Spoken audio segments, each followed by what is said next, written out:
And Captain Steve Concialdi is here today, the Public Information Officer with Orange County Fire Authority.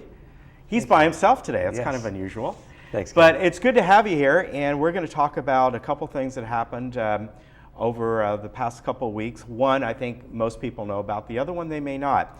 And the first one is, of course, the fire that was up at Silverado Canyon that started last week. And very interesting way that it started. Right, so last Friday about 10:30 in the morning, Orange County Fire received multiple calls for a vegetation fire right behind one of the homes in the 30,500 block of Silverado Canyon. Mm-hmm. The homeowners, they had a vegetable garden, and over the years, rabbits, rodents, small animals would get into it. So what they did is they surrounded it with railroad ties, and they put metal sheeting completely around, about 2 feet high, which it did the trick. It kept all the animals out and so forth. Unfortunately, it's like the magnifying glass that we learned in high school. Over time, the sun would beat on that metal sheeting and reflect directly onto the railroad ties. And eventually it dried it completely out. And then once it dried out, it got to what's called the ignition temperature, and with the heat, it was just right. The sun was beating right on it, and the heat that was reflected eventually started the railroad tie on fire. It started the grass right there, and it spread to leaves, the wildland, the vegetation, and then basically ran up the hill. Fortunately, winds were light, and they were blowing away from the homes, and the fire was topography driven, meaning it ran directly up the slope, up away from all the homes. So Orange County Fire immediately sent a number of fire engines, as well as the U.S. Forest Service. We had both of our helicopters en route in a couple of minutes, and we immediately started making drops on the fire.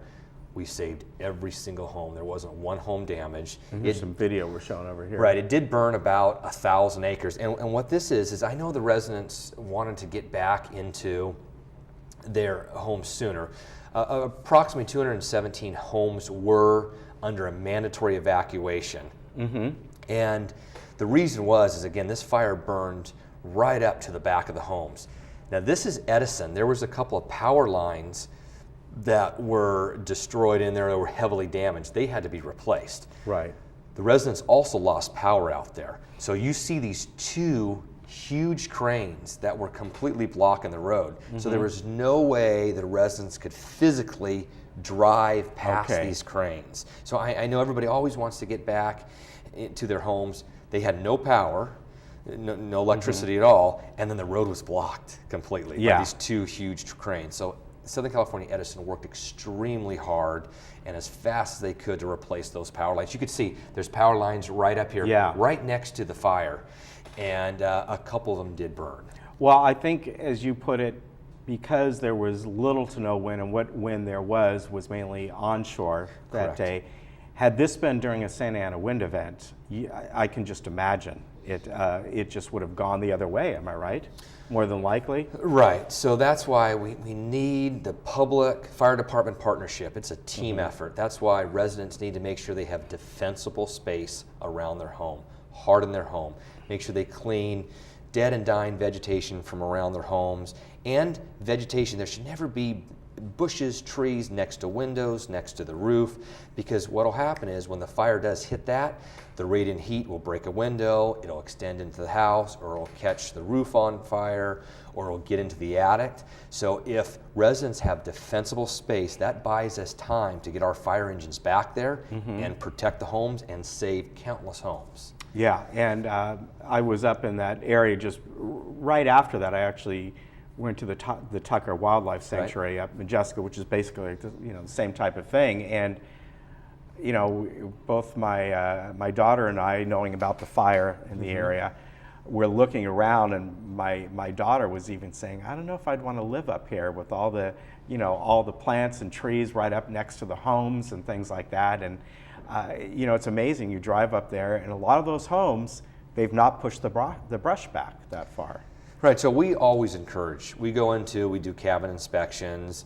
The U.S. Forest Service and the Orange County Fire Authority and CAL FIRE are real aggressive in educating the public and making sure that people do clear the vegetation from their home.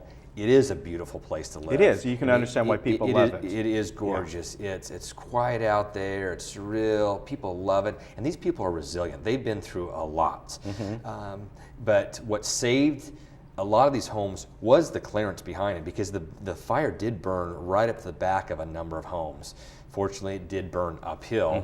And then they left. When they were asked to leave, they left and they stayed back. I know everybody wants to get back sooner, but California Highway Patrol, the sheriffs, they do a great job of getting the people out of there, but they have to keep people out until it's safe or until the roads are clear. All right. We're going to show a couple more pictures here of something that very unique, and it all turned out well. So tell us about this. This is a private plane, and up in the Brea Orlando landfill. Right. The emergency landing area. So talk about that. So 2 Mondays ago, this pilot was flying with a friend from Fullerton to Chino. And as he was up in the air, he had only been flying for just a short amount of time, and he had some engine malfunction, and he lost power to his engine. This pilot has been flying for 45 years, very experienced pilot. And he called an in-flight emergency, and he looked for a place to land. He knew there was no way he could turn back to Fullerton, and there was no way he could make it to Chino. And so as he's looking down for a large opening, a large road, toll road, freeway, he noticed the Brea Olinda landfill. And fortunately, you see where he landed, and it's hard to tell if this picture's blown up. There are metal grates back here and on each side. Oh, really? He was able to land between those metal grates, and he glided down, and he did say it was a hard landing. Fortunately, this ground was compact enough to where his tires didn't go in. It wasn't in the soft dirt. And again, definitely they were worried, but he told me when I talked to him, he says, I've been flying for 45 years, and I'm proud to say I've never had a fatal landing. So, I mean, he kept a sense of humor. So the first thing I did is I gave him water. When I got there, I gave him some water. And just because this is a scary experience. I mean, not too many people are that close to possibly losing their life. And there are homes in the area and so forth. And again, through his experience, his training, he was able to stay calm, look for an area, call out the emergency, and that word got out quickly to the fire departments in the area. It happened to be our jurisdiction because it's an unincorporated area there. The word got out to California Highway Patrol and to the Sheriff's Department. So multiple agencies sent units, and they were watching him, and then he was able to just glide down safely, and that's wonderful. Now, these pictures here, you have the cowl over the front of the plane. That was obviously, these were taken.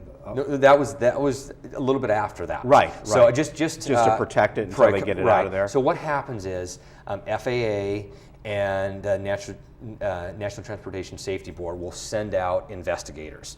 So the plane was going to remain there overnight. Okay. So this happened all around, just a little bit around 1 o'clock on 2 Mondays ago. And so then he was able to cover this up. Then the FAA inspector was going to be coming out there, and National Transportation Safety Board member was going to come out, and then they have to just go through the plane like any possible problem. And then the next day, his insurance company was going to bring a trailer out there. They were going to take the wings off, they put it on a flatbed truck, and then they were going to tow it off back to Fullerton Airport. Okay. Was the cause ever known? Was it fuel line, something like that? You know what? I'm not sure. They were going to investigate that. I just know he said he had some sort of engine failure, mechanical failure, and he lost all power to his engine. Wow. And he was with a friend, and again, he's been flying for 45 years and kept a sense of humor and did an outstanding job. Yeah, and being this is a single engine plane? Yes, Beechcraft, which is a great plane. He says it's a very reliable plane. It's been an excellent plane, and he's owned it for years. Yeah. Wow. Well, it came out well, and as did the Silverado fire. Exactly. Yeah, and when you see what's going on in King County and up in the town of Weed up there. This was really fortunate. And we have firefighters at both of those fires right now. So we have a strike team at the King Fire, which is 5 brush engines and a leader up there, and a number of overhead personnel at both of those fires. So all the agencies in California are in a mutual aid. It's basically a mutual aid system that is just excellent in California, that we all share resources. When there's a fire, no matter if it's Northern California, Central California, Southern California, we send resources. They're having a severe fire season in Northern California. Our season really hasn't hit, even though we've had a number of fires down in San Diego County and LA County. This was almost a 1,000-acre fire. But when we start getting the Santa Ana winds, that's when it's crucial, and it can be devastating in Southern California. Yeah, well, hopefully, last year it was pretty good as far as those winds went. I remember, you know, they just seemed about half of what they can be, so that was good. Hopefully this year will be the same. But yeah, up there, the fires in and around Yosemite. I know when we were up there in July, we went to Yosemite for the day, up on Glacier Point, way off in the distance. The big fire had already been put out that was there. We saw a plume of smoke, and you know, my wife goes, I wonder if that's another fire over there, and we never heard about it. Well, that fire is now grown, and I read about it that that's where it started. Right about that day, it was struck by lightning, and it was so much back there, and I don't know how quickly they got back there or not, but so that fire has now been going from mid-July, right? You know, in different when stages. It's so remote like that, like this fire, it's as of this morning, it's 98% contained. Okay. We still have 79 personnel out there, and they're mopping up and they're patrolling the area. They want to make sure all the hot spots are out, so if wind does kick up, and it could possibly kick up an ember, that it doesn't throw that ember or embers into some unburned fuel. Yeah. So they make sure the hot spots are out, they're watching it, and we're expecting full containment tomorrow on the 20th. All right, very good. And of course, we're just entering that Santa Ana wind season. It's often October all the way through mid-November, sometimes early December, just depending on the wind patterns and the weather. All right, we're about done here. Thank you for coming on today. We talk about our open house. Oh yes, yes, open house. I'm sorry, I knew I forgot something. Right. So on October 11th, Saturday, we're having our major open house at the Orange County Fire Authority headquarters, right off of Jamboree and Tustin Ranch Road, as well as a number of our fire stations. So Station 22 right here locally, Station 57 on Aliso Viejo, and Station 19 on El Toro Road. You could either come to our open house at headquarters or any of those 3 fire stations during the day.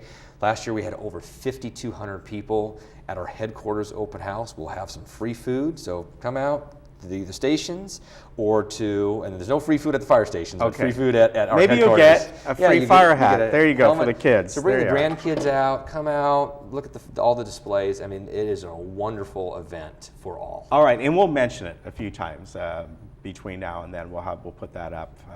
So thanks. Thank you, great information, and good to have you on. And we'll see you in about a month, or maybe it's actually a little less than a month, I think. Right, yeah, next, the October 17th. Yeah, that's right. All right. Folks, we're about out of time. Again, today's weather, we're going to be right around 82. That's going to continue, thankfully, over the weekend.